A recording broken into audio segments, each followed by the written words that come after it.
নমস্কার সকলকে, আশা করি সকলেই খুব ভালো আছেন, সুস্থ আছেন, সকলের পুজো খুব ভালো কাটছে আর শুভ শারদিয়া সকলকে। আচ্ছা, আসছে আগামী 2 তারিখ 2রা অক্টোবর হচ্ছে বিজয়া দশমী। অত্যন্ত শুভ একটা দিন, অসপিশিয়াস একটা ডে, যেদিন অশুভ শক্তির বিনাশ হয়েছিল। ভগবান রাম মাকে পুজো করে রাবণ বধ করেছিলেন, তো অশুভ শক্তির টোটালি বিনাশ হয়েছিল। তো এই দিন আপনি যদি আপনারও বাড়ি থেকে কোনো অশুভ শক্তির বা কোনো নেগেটিভ এনার্জির এগুলোকে দূরে সরিয়ে ফেলতে চান, তো খুব সুন্দর একটা কতগুলো রেমেডি আজকে আপনাদের সাথে শেয়ার করব। এমনিতেই পুজো করে তো পুজো কেটেই গেল, তা পুজো শেষই হতে চললো, টাকার টানাটানিও করেছে, অনেক প্রচুর খরচা হয়েছে, তো টাকার প্রায় বলতে গেলে সকলের শেষ। তো এই মুহূর্তে দাঁড়িয়ে আজকে কিছু এমন অর্থ রিলেটেড রেমেডিও শেয়ার করব, যেগুলো আপনি ওই দশমীর তিথিতে, বিজয়া দশমীর দিন যদি করেন, আপনাদের যে কোনো আর্থিক সমস্যা থাকলে সেগুলো মিটে যাবে। অর্থ আপনার থাকছে না, আয় করতে চাইছেন, আয় মানে থাকছে না, বাড়িতে হয়তো আসছে কিন্তু সেটা টিকছে না, সেটা স্টে করছে না, তো সেই সব সমস্যা যদি আপনার চলছে তাহলে আপনিও সেটা থেকে বেরিয়ে যেতে পারবেন। এই ছোট্ট একটা সিম্পল রেমেডি আজকে শেয়ার করব আপনাদের সাথে। তো ফার্স্ট অফ অল আপনি কী করবেন, যে আপনাদের যদি বাড়ির আশেপাশে রাবণ দহন হয়, অর্থাৎ যে দশেরার যে গ্রাউন্ডে যেটা দশেরার যেটা আয়োজনটা করা হয়, তো সেখান থেকে রাবণ দহনের পর যে, অর্থাৎ রাবণ যে কাঠামোটায় তাকে দাঁড় করানো হয়, তারপর তাকে জ্বালানো হয়, দহন করা হয়, তো সেইখান থেকে যদি আপনি এক টুকরো কাঠ এনে সেই দিন আপনি যদি ওই দশমীর দিন বাড়িতে এনে রেখে দিতে পারেন, আপনার বাড়িতে যত বাস্তুদোষই থাকুক না কেন, ছোটো থেকে ছোট বাস্তু সমস্যাও কিন্তু দূর হবে। কিন্তু আমাদের পশ্চিমবঙ্গের সব জায়গাতে তো রাবণ দহন হয় না, বা সবার বাড়ির পাশাপাশি হয় না, হয়তো অনেকটা দূরে হয়। অন্যান্য স্টেটগুলোতে কিন্তু এগুলো এটা বিজয়া দশমীর দিন পালন করা হয়। তো যাদের পক্ষে যদি সম্ভব না হয়, তাহলে আজকে কিছু এরকমই সিম্পল রেমেডিগুলো আমি শেয়ার করছি, যেগুলোতে আপনার এই বাস্তু রিলেটেড সমস্যা বা অশুভ শক্তি নেগেটিভ রিলেটেড কোনো সমস্যা যদি আপনার থেকে থাকে, এগুলো কিন্তু কমপ্লিটলি আপনার বাড়ি থেকে দূরে চলে যাবে। তার সাথে শেয়ার করব একটা খুব powerful tried and tested remedy, যেটা আমাদের বেদিক শাস্ত্র মতে খুব পরীক্ষিত, এটা যে এই রিচুয়ালটা যারা করেছে তারা খুব ভালো রেজাল্ট পেয়েছে। তো সেটাও আজকে আপনাদের সাথে শেয়ার করব, যেটা আপনাকে করতে হবে দশমী তিথিতে। তো কার কথা না বাড়িয়ে চলুন শুরু করি আজকের স্পেশাল কয়েকটি খুব সিম্পল রেমেডি, যেগুলো আপনি বাড়িতে বসে কোনো টাকা পয়সা খরচা না করে, কোথাও না গিয়ে আপনি বাড়িতে বসে করতে পারবেন। তার আগে বলে নিই, যারা প্রথমবারের জন্য আজকে আমার ভিডিও দেখছেন তাদেরকে আমার চ্যানেলে অনেক অনেক ওয়েলকাম। আর আপনারা এইরকম ধরনের রেমেডিয়াল টোটকা বলুন, অথবা হচ্ছে উপায় বলুন বা রিচুয়াল বলুন, এইগুলো আমি শেয়ার করে থাকি। তো এগুলো আপনি এখানে এই ধরনের আপনার ডেইলি লাইফের নিডগুলো পূরণ করার জন্য সমস্ত রকম রেমেডি আপনি এখানে পাবেন। সবাইকে রিকোয়েস্ট করব যে স্কিপ না করে ভিডিওটা পুরো দেখবেন, কারণ ভিডিওটা খুব হেল্পফুল হতে চলেছে। আর এই ভিডিওর শেষে রয়েছে একটা বোনাস টিপস, যেটা আপনাদের ডেইলি লাইফে খুব কাজ লাগবে। তো আপনাকে করতে কি হবে, আপনি বিজয়া দশমীর দিন সকালে বা বিকেলে যখনই মাকে বরণ করতে যাচ্ছেন, তখন একটা লাল কাপড় সাথে করে আপনি নিয়ে যাবেন। আগের থেকে যদি কিনে রেখে দেন খুব ভালো হয়, বা আপনি লাল কাপড় যদি আপনার বাড়িতে তোলা থাকে তাহলে সেটা আপনি নিয়ে যান। মাকে বরণ করা হয়ে গেলে আপনি মায়ের চরণে ওটাকে ঠেকিয়ে ওই লাল কাপড়টাকে নিয়ে বাড়িতে চলে আসুন, এবং বাড়িতে এসে আপনি আপনার ঠাকুরের স্থান যেখানে আছে সেখানে বসে 11টা কয়েন লাল কাপড়ে বেঁধে, ভালো করে বেঁধে নিয়ে আপনি আপনার লকারে বা আপনার টাকা রাখার যে স্থান সেখানে আপনি রেখে দিন। এর ফলে কি হবে, আপনার টাকার কোনোদিন আপনার লকার কখনো খালি হবে না, অর্থাৎ যদি সেখানে টাকার খরচা হয়েও যায় তার দ্বিগুণ ফেরত চলে আসবে। এটা কিন্তু খুব ট্রাইড অ্যান্ড টেস্টেড রেমেডি। এটাই আমাদের বেদিক শাস্ত্র মতে একটা খুব পাওয়ারফুল রেমেডি বা রিচুয়াল বলুন। এটা যারা যারা করেছেন প্রত্যেকে ইচ অ্যান্ড এভরিবডি ভালো রেজাল্ট পেয়েছেন। তো আপনি কিন্তু দশমীর দিন এই কাজটা করতে একেবারেই মিস করবেন না। অবশ্যই মাথায় রাখবেন, যখন বরণ করতে যাচ্ছেন লাল কাপড়টা আপনি সাথে করে নিয়ে যাবেন, এবং মায়ের চরণে ঠেকিয়ে এনে এই রিচুয়ালটা করে আপনি আপনার লকারে রেখে দেবেন। এই কাজটা আপনি যে কোনো সময় সারাদিনে করতে পারেন। মাকে যখনই বরণ করতে যাচ্ছেন, সকালে হোক, দুপুরে হোক, রাতে হোক, সন্ধ্যাবেলা হোক, যখনই হোক, আপনি ওই কাপড়টা সাথে করে নিয়ে যাবেন এবং মায়ের চরণে ঠেকিয়ে বাড়ি এসে এই রিচুয়ালটা করে আপনার লকারে রেখে দেবেন। কেউ যদি কোনো কারণে মণ্ডপে না যেতে পারেন মাকে বরণের জন্য, তাহলে আপনার বাড়িতে, আপনার ঠাকুর স্থানে, বাড়িতে ঠাকুর স্থানে যদি মায়ের ফটো থাকে, আপনি সেখানেও একটা লাল কাপড় মায়ের চরণে ঠেকিয়ে বা মায়ের ফটোর সামনে ঠেকিয়ে নিয়ে আপনি এই রিচুয়ালটা করতে পারেন, তাতে কোনো অসুবিধা নেই।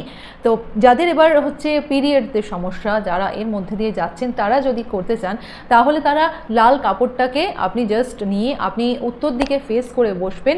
উত্তর দিকে ফেস করে বসে লাল কাপড়টা হাতে নিয়ে 11টা কয়েন নিয়ে, যেরকমভাবে বলেছি সেরকম রিচুয়ালটা করে আপনি আপনার লকারে রেখে দেবেন। নেক্সট যে উপায়টা আমি বলতে যাচ্ছি সেটা হলো অত্যন্ত পাওয়ারফুল একটা আর্থিক সমস্যা রিলেটেড, যেটা হচ্ছে বীজ মন্ত্র, মা লক্ষ্মীর বীজ মন্ত্র।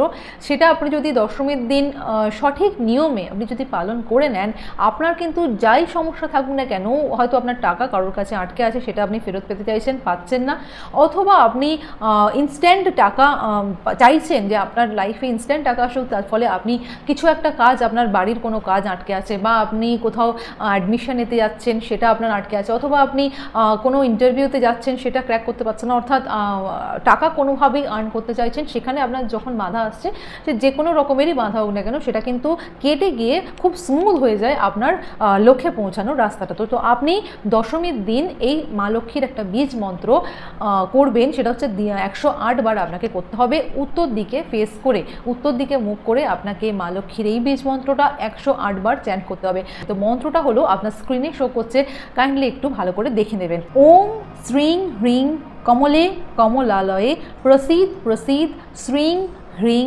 শ্রীং মহালক্ষ্মী নমঃ। আমি আরেকবার রিপিট করছি, মন্ত্রটি হলো ওম শ্রীং হ্রিং কমলে কমলালয়ে প্রসীদ প্রসীদ শ্রীং হ্রিং শ্রীং মহালক্ষ্মী নমঃ।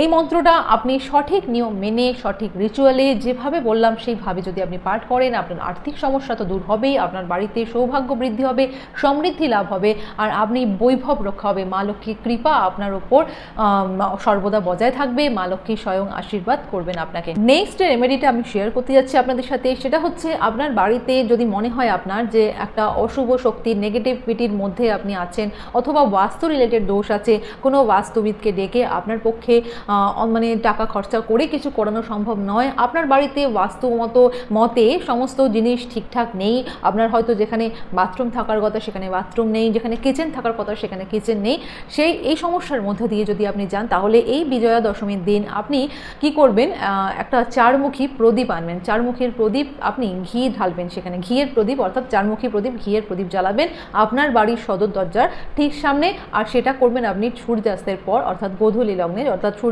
অস্ত যাচ্ছে ঠিক সেই সময়ও করতে পারেন, অথবা সূর্যাস্তের সময়ও আপনি করতে পারেন। একটা চারমুখী প্রদীপ আপনি আপনার বাড়ির সদর দরজার সামনে জ্বালাবেন এবং সেটাকে জ্বালিয়ে রাখবেন, যদি রাত 9টা-10টা অবধিও হয় সেটা চেষ্টা করবেন জ্বালিয়ে রাখার, আর বাড়ির ঠিক সদর দরজার সামনেই করবেন। এটার ফলে আপনার বাড়িতে যে কোনো বাস্তুদোষ, ছোট থেকে ছোট বাস্তুদোষও থাকুক, যে কোনো অশুভ শক্তি, নেগেটিভ এনার্জি যেগুলো আপনার বাড়িতে প্রবেশ করেছে অথবা আপনার নিজের মধ্যে প্রবেশ করেছে, আপনি ফিল করতে পারছেন আপনি কারোর সাথে ভালো ব্যবহার করতে পারছেন না, বা হচ্ছে আপনার বাড়িতে সবার সাথে ঝগড়া অশান্তি লেগেই রয়েছে, বাড়িতে কোনো মতেই শান্তিটা নেই, আপনি শান্তি খুঁজতে আমরা সকলে বাড়িতে আসি, সেটাই বাড়িতে নেই, বাইরে আপনি সুস্থ সবল আছেন, হাসাহাসি করছেন সব কিছু, কিন্তু বাড়িতে এসে আপনার জাস্ট আপনি পাজল হয়ে যাচ্ছেন, আপনার মাথা কাজ করছে না, কোনো কাজে মন বসাতে পারছেন না, এই সমস্ত সমস্যার মধ্যে দিয়ে আপনি ওভারকাম করতে চাইছেন, তাহলে দশমীর দিন এই উপায়টা অবশ্যই আপনাকে করতেই হবে। ফাইনাল যে বোনাস পয়েন্টের কথা যেটা বলেছিলাম, যেটা আপনার ভিডিও শুরুতে বলেছিলাম যে একটা বোনাস টিপস দেবো, তো সেটা হচ্ছে